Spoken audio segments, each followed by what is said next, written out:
If he needs sex in order to feel connected to his wife, he needs therapy. Everybody's mad at me right now, and you know what? I'm fine with that. I don't care anymore. Sex is meant to be the celebration of intimacy that you have created in your marriage before you ever made it to the bedroom. And so if you are relying on sex to create and maintain the intimacy in your marriage, you are building your house on shifting sand, and it's going to fall into the ocean.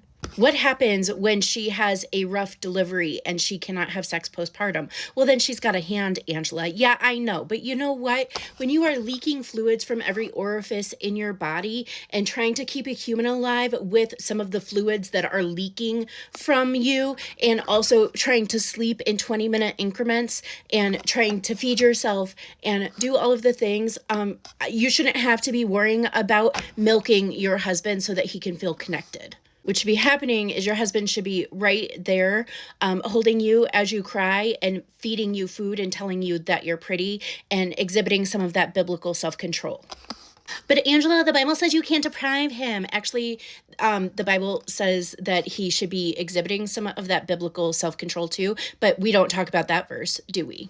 Needing sex in order to feel connected to someone tells me that you were failed by your parents and by society, that you are emotionally stunted and you don't know how to feel connected unless you are using your genitals. So how did you feel connected to her before you got married and started having sex?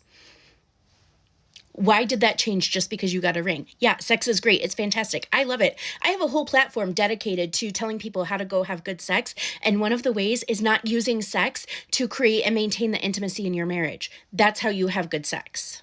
Go to therapy, spank your inner moppet, and figure out what you want the rest of your life to look like with your spouse. Because there's going to come a day where one of you is going to get sick or injured, perhaps permanently, where sex is not going to be on the table. And what are you going to do then? How are you going to maintain a healthy marriage when sex is not on the table? If you don't have other ways to feel connected, your marriage is going to fall apart the first time that she can't have sex or somebody's injured or you get old and things happen. I want you guys to be having sex. I want you to be having mind-blowing sex on a regular basis. I don't want you to use sex as a maladaptive coping skill because you didn't learn how to process your emotions. There's a difference. Go have good sex.